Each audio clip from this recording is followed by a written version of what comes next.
O vento cortava com força naquela manhã enevoada, fazendo as folhas secas dançarem sobre o asfalto úmido. Ao lado de uma cerca enferrujada, um carro desacelerou. Nem freio, nem aviso. Apenas o ranger da porta se abrindo e, segundos depois, o som de unhas batendo contra o chão frio. Logan, um cão de porte médio, pelagem dourada e olhar atento, desceu do carro abanando o rabo, acreditando que sairia para um passeio como tantos outros. Mas dessa vez, não houve coleira, nem voz carinhosa o chamando de volta. Apenas o silêncio espesso da floresta e o som do carro acelerando de novo. Ele correu atrás, latindo uma, duas vezes. Confuso, mas sem desespero ainda. Só quando a poeira abaixou e o som do motor sumiu na distância. Logan parou no meio da estrada e olhou em volta. O mundo ao redor parecia congelado, as árvores altas, imóveis, o céu cinzento como cimento. Nenhum barulho, nenhum cheiro familiar. Só ele. Ele deu meia volta, voltou até o ponto onde o carro havia parado. Sentou-se ali. Esperou. Olhava em direção à curva como se a qualquer momento o carro fosse retornar. Não retornou. Os minutos passaram como horas. Os olhos de Logan, antes vivos e curiosos,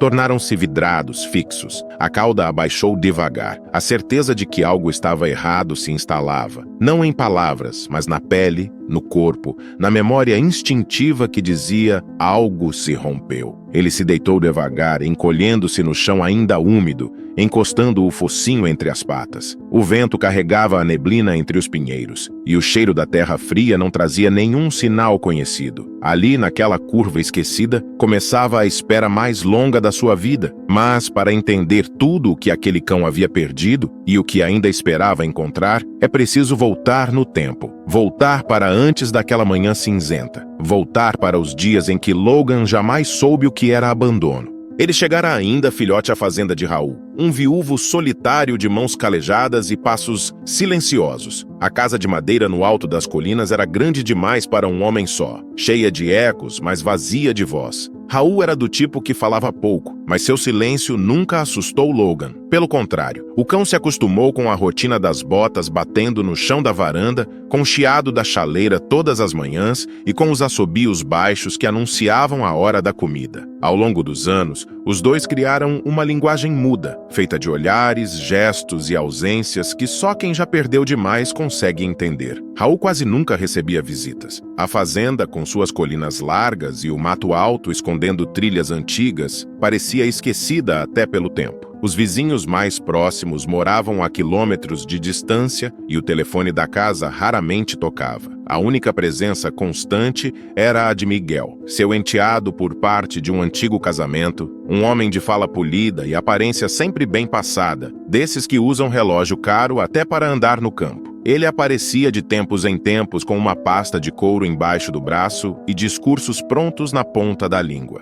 O senhor precisa pensar no futuro. Essa propriedade vale uma fortuna. Vender agora é a decisão mais sensata. Mas Raul, com os cotovelos apoiados na varanda e o olhar perdido no horizonte, nunca se interessava muito pelo que o outro dizia. Respondia com grunhidos, acenos curtos ou, na maioria das vezes, com um silêncio educado que dizia tudo. Não estou à venda. O que ainda fazia Raul sorrir era Logan. Quando o cão disparava feito louco pelos campos depois de um banho de chuva todo sujo e feliz, ou quando colocava as patas na cadeira só para empurrar o focinho no bolso dele, procurando por uma migalha esquecida. Nessas horas, Raul parecia outro. O peso dos anos desaparecia mesmo que por segundos. À noite, os dois dividiam o mesmo canto da sala. Raul, na poltrona antiga, Logan deitado no tapete surrado, os dois olhando o fogo da lareira estalar. Não havia conversa, não havia necessidade. Mas o tempo, como sempre, não negocia. E um dia, a dor veio sem aviso. Forte, aguda, final. Raul foi levado de ambulância contra a própria vontade. Não teve tempo de fazer carinho, de assobiar, de dizer qualquer coisa. A porta se fechou e Logan ficou no terreiro olhando a poeira subir no caminho de saída. Esperou o dia inteiro. E no seguinte, passou a noite deitado ao lado da caminhonete, como se bastasse o motor ligar para tudo voltar ao normal. Não voltou. Nos dias seguintes, a casa permaneceu em silêncio. As luzes apagadas, a comida na tigela, intocada, até que Miguel apareceu, sozinho. Nenhum saco de roupas, nenhuma notícia, nenhuma explicação. Somente passos firmes, mãos nos bolsos e um olhar frio que nunca pousou em Logan por mais de 2 segundos. O cão não latiu, nem avançou. Apenas abanou o rabo, cauteloso. Um gesto pequeno, cheio de esperança. A cauda balançando devagar. O olhar fixo em Miguel, como quem pergunta sem entender. Ele está bem? Vai voltar hoje? Mas Miguel não respondeu. Nem com a voz, nem com os olhos.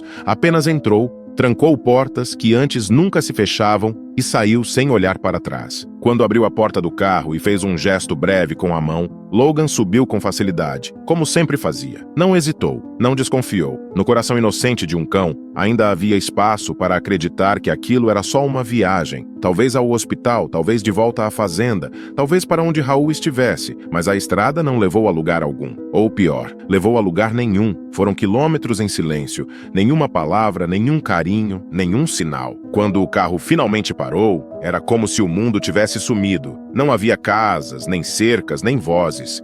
Só árvores imóveis e uma estrada esquecida pelo tempo. Miguel abriu a porta. Logan saltou, ainda acreditando que algo o aguardava. Talvez Raul, saindo por detrás de alguma árvore, sorrindo com aquele assobio que só os dois conheciam. Mas quando se virou, o carro já estava partindo, sem uma palavra, sem uma explicação, sem chance de retorno. Nos primeiros dias, Logan permaneceu ali, no mesmo ponto da estrada onde os pneus haviam parado. Não comia, mal se movia. Estava convicto de que aquilo era temporário, que Miguel voltaria, que Raul desceria do banco de passageiro e tudo voltaria ao normal. Cada farol ao longe o fazia erguer as orelhas. Cada som de motor trazia um fio de esperança. Cada sombra no mato parecia, por um segundo, familiar. Mas ninguém voltou. E o tempo, como sempre, seguiu em frente sem piedade. A fome chegou primeiro, silenciosa, mas impiedosa. Depois, a sede, como um nó constante na garganta. Quando a noite caiu, o frio se apresentou sem cerimônia, escorrendo entre os galhos e se enfiando entre os pelos de Logan, agora sujos e eriçados. Ele, que dormia aos pés de uma lareira e acordava com cheiro de pão fresco, agora dormia sob o vento e acordava com o estômago vazio. Passantes o ignoravam. Alguns o enxotavam com gritos,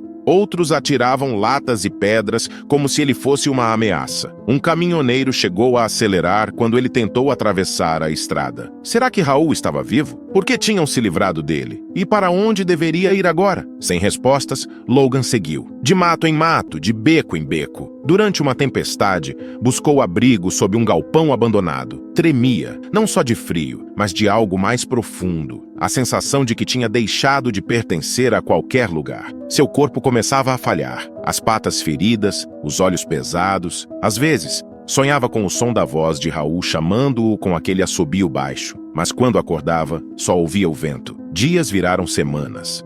A floresta já não era estranha, mas nunca seria lar. Logan estava à beira da exaustão, os ossos salientes sob a pelagem suja, os passos cambaleantes. Cada noite podia ser a última. Até que, sob uma ponte, encolhido em um ninho de folhas molhadas, ele ouviu o som que não esperava mais ouvir, o ronco de um motor. Mas, desta vez, ele não teve forças nem para levantar a cabeça. O carro desacelerou ao avistar algo sob a ponte. Era fim de tarde, e a garoa fina transformava tudo em vultos e borrões. Helena, técnica de enfermagem, estava voltando de um plantão de 12 horas quando notou o vulto encolhido entre os pilares de concreto. Ligou o pisca-alerta e desceu sem pensar muito. Instinto puro, o cheiro de terra molhada e abandono se misturava no ar, e ali, quase fundido ao chão, estava Logan, imóvel, mas vivo. Ela se ajoelhou devagar. "Ei, amigão, você tá sozinho aqui?" Sussurrou com a voz embargada. Logan abriu os olhos, devagar, como quem já não espera mais nada do mundo. Não rosnou, não recuou, apenas olhou para ela. Um olhar sem força, mas carregado de um pedido mudo. "Não me deixe aqui também." Com cuidado, Helena tirou um cobertor do porta-malas e o envolveu. Sentia o corpo dele gelado, os ossos sob a pele, mas havia uma vida ali, frágil, mas pulsando. Ela o levou no banco de trás, acomodado como se fosse vidro. O caminho até sua casa foi silencioso. No retrovisor, os olhos de Logan piscavam devagar, entre o sono e o apagamento. Naquela noite, Helena preparou um espaço improvisado ao lado do aquecedor portátil.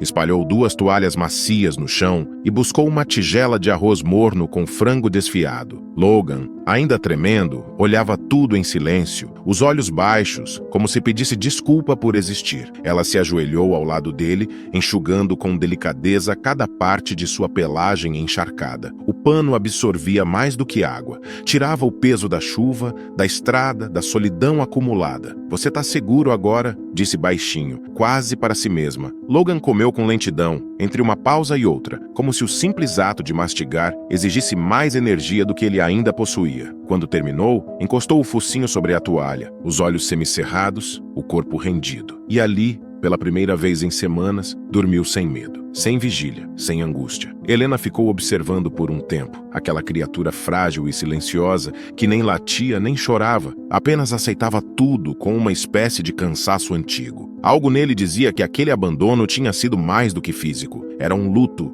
Na manhã seguinte, já no asilo onde trabalhava, Helena ainda carregava o peso daquela noite no peito. Durante a pausa, passou pelo corredor dos pacientes crônicos e resolveu visitar Raul, um dos poucos que ainda mantinha certa clareza na fala e no olhar. Apesar do AVC, ele estava sentado junto à janela, onde o sol batia fraco no fim do inverno. Os olhos, embora cansados, mantinham aquele brilho concentrado de quem observa o mundo com mais memória do que presença. "Senhor Raul, ontem encontrei um cachorro na estrada. Um senhor, desses que parece que desistiu", disse ela, sentando-se com cuidado na cadeira ao lado. Ele virou lentamente a cabeça. "Que cor?", perguntou com a voz arrastada. "Dourado, porte médio. Mas o que mais me tocou foram os olhos. Pareciam tristes demais, como se ele estivesse esperando alguém que nunca voltou." Helena hesitou por um segundo. Depois pegou o celular no bolso do jaleco. "Eu tirei uma foto. Veja só." Ela estendeu o aparelho. Raul demorou alguns segundos para reagir. Primeiro os olhos se estreitaram. Depois ele levou a mão trêmula ao peito.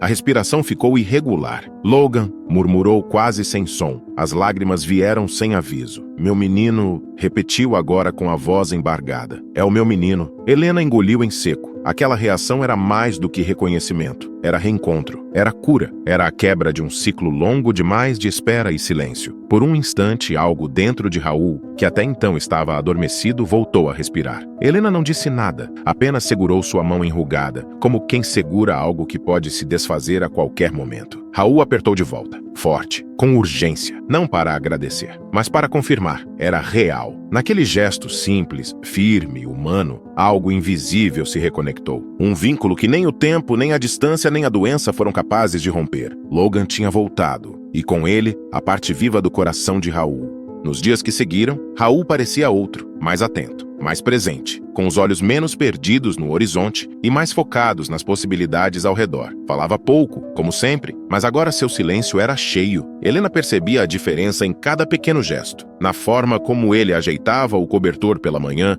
como olhava para a porta como quem espera, e até no modo como reagia aos sons distantes dos corredores, como se ouvidos atentos pudessem distinguir um latido no meio do mundo. Ela sabia o que precisava fazer. E quando a médica liberou a visita controlada no jardim da clínica, Helena preparou tudo com cuidado, sem promessas, sem anunciar nada. Apenas disse: "Vamos tomar um pouco de sol hoje, Raul. O dia está bonito." Ele assentiu com um olhar desconfiado, sem saber que do outro lado do pátio, sob a sombra de uma cerejeira antiga, alguém o esperava. Logan caminhava com cautela, ainda magro, mas mais firme. Helena segurava a guia com leveza, mas ele mal prestava atenção nela. O focinho já farejava algo conhecido no ar, e então o assobio. Aquele som grave, baixo, arrastado, um som que ninguém além de Raul sabia fazer daquele jeito. Logan congelou por um segundo. As orelhas se ergueram, depois, num rompante, correu. Raul tentou abrir os braços, mas não foi rápido o bastante.